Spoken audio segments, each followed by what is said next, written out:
Perjalanan Dinas Wakil Rakyat ke luar negeri kembali menjadi sorotan publik. Di tengah perekonomian Indonesia yang tak stabil, sejumlah anggota DPR dianggap telah melakukan pemborosan keuangan negara. Belum lama, Ketua DPR Setia Novanto beserta 8 anggota DPR lainnya mengunjungi negara adik kuasa Amerika Serikat untuk melakukan kunjungan kerja. Sesungguhnya tak ada yang salah dengan kunjungan kerja anggota DPR ke luar negeri. Anggaran untuk kunjungan kerja atau kunker juga telah dianggarkan dari APBN sebagai salah satu anggaran operasional kerja wakil rakyat. Namun besarnya anggaran yang digunakan dalam kunjungan itu dianggap tidak rasional.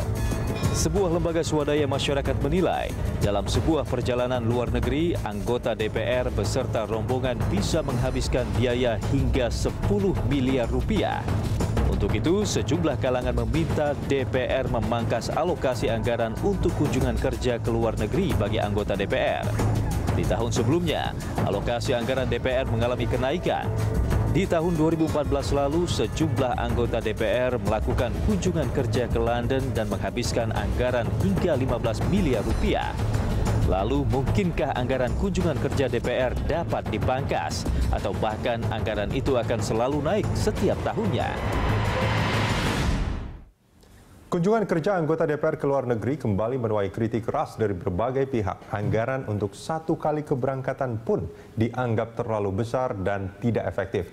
Untuk membahas hal ini sudah hadir di studio Sekjen Fitra Yeni Sucipto. Kami juga mengundang Anda untuk berpendapat atau memberikan komentar lewat SMS ke nomor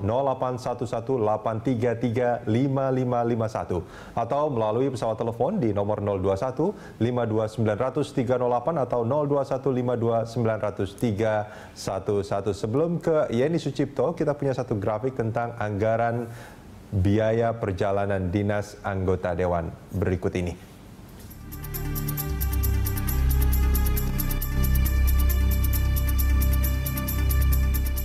Ya, anggaran perjalanan dinas legislatif untuk tahun 2015 ini diambil dari sindonews.com, Dewan Perwakilan Rakyat 763 miliar. MPR ada 275 miliar dan DPD 195 miliar.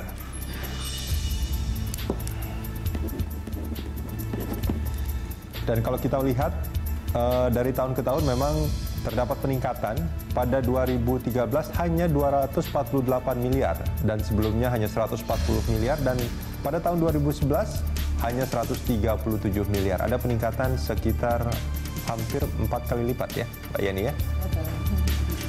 Dan bahkan pada tahun 2014 mencapai hampir 1 triliun ya, 994,92 miliar. Nah, tahun ini memang ada pengurangan, mungkin ini bisa dianggap sebagai satu efisiensi, tapi jumlahnya masih sangat tinggi, 763 miliar. Nah, kalau kita melihat tentang kunjungan kerja ini kan ada buat studi banding dan sebagainya ya, dengan harapan katanya kalau mereka pergi ke luar negeri itu akan menambah hasanah pengetahuan tentang undang-undang yang akan mereka bahas di dalam negeri. Menurut Mbak Yeni, apa yang terbaca pertama kali ketika melihat anggaran yang begitu besar dengan hasil yang didapat? Sebenarnya sih kalau kita sudah dari tahun ke tahun ya memberikan catatan kritis mengenai kunjungan kerja. Ini ironis sebenarnya karena dengan alokasi yang begitu besar tapi tidak memberikan kontribusi kepada fungsi-fungsi yang melekat pada tubuh DPR. Ya. Fungsi yang melekat di tubuh DPR itu adalah fungsi legislasi, kemudian ada fungsi budgeting, kemudian ada fungsi pengawasan. Karena selama ini kita melihat bahwa kunjungan-kunjungan kerja yang direncanakan di awal gitu kan, itu tidak menjawab atau tidak merespon target-target legislasi, kemudian target-target budgeting dan pengawasan di tahun-tahun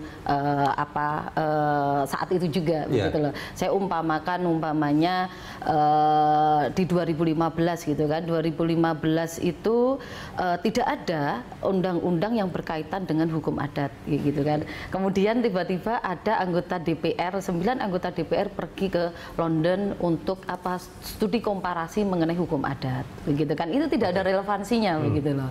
Tapi kita berbicara soal perencanaan yang buruk lah sebenarnya, perencanaan yang buruk di tubuh DPR mengenai mengenai kunjungan-kunjungan kerja ini sehingga berimplikasi pada pemborosan anggaran karena kita menganggap ini sebagai pelesiran. Nah, sebagai pelesiran, Fitra menyebutnya demikian ya. Nah, dengan tadi dikatakan bahwa banyak sekali kunjungan-kunjungan kerja yang tidak ada relevansinya dengan prolegnas lah seperti itu ya. Ini apa yang terbaca menurut Anda dengan keadaan seperti itu?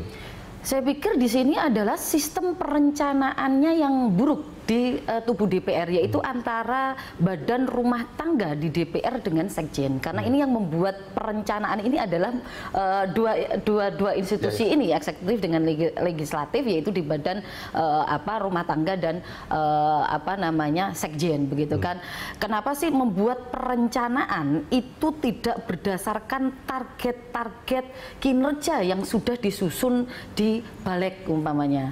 Kemudian apakah ini kunjungan kerja ini tidak disusun berdasarkan kinerja untuk pengawasan dan untuk budgetingnya. Artinya tidak ada ukurannya sebetulnya. Tidak ada ukurannya. Jadi dengan jumlah dana yang semakin besar, mestinya kan prestasinya juga bertambah kan gitu mestinya.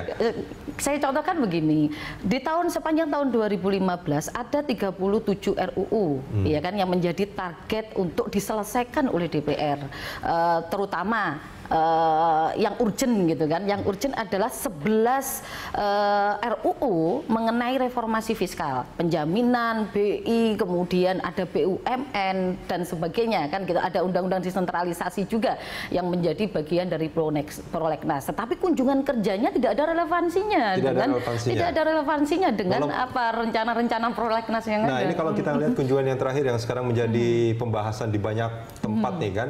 Ini bukan hanya, kalau ini mungkin ada relevansinya, tapi ada hal-hal yang tidak relevan juga yang terjadi di sana ya. Iya, betul. Nah, betul. ini sesuatu yang lumrah terjadi sebetulnya atau bagaimana? Artinya kalau saya baca gitu ya di media sosial gitu, ini kan pertemuan interparliamentary kan, itu kan banyak negara-negara lain juga utusannya, yang jumlahnya katanya cuma paling 8-9 orang seperti itu. Dan setelah mereka selesai rapat atau apapun yang memang sesuai dengan tujuannya, mereka pulang gitu. Tapi kayaknya kalau di kita ini ya masih haji mumpung gitu ya, mumpung di Amerika gitu kali ya, atau bagaimana sebetulnya? Nah, begini, kalau mengenai kunjungan ke Amerika Serikat ini kan sudah jelas bahwa ini ada acara IPU, kayak gitu kan.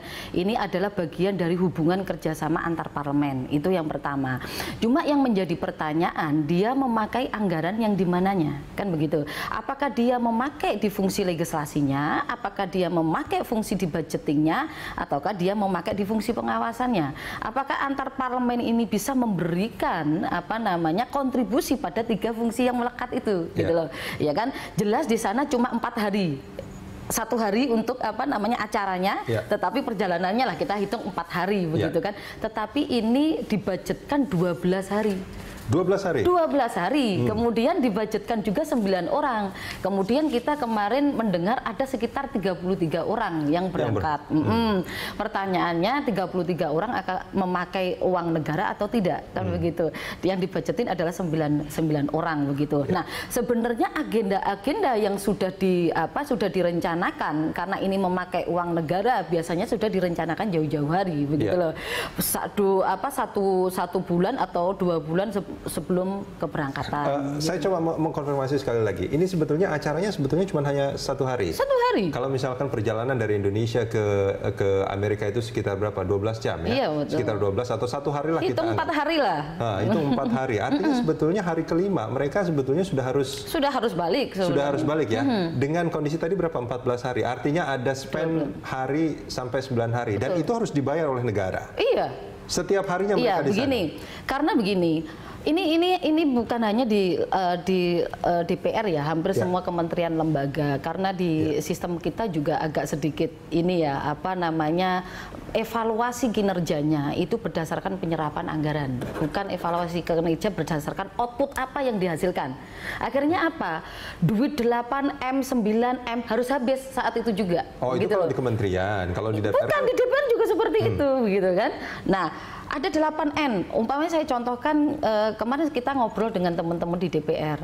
Nah, ini ada 8M. Kok habisnya cuma 6M. Ini ada 8M bagaimana? Ya sudah kita habiskan saja, kan gitu.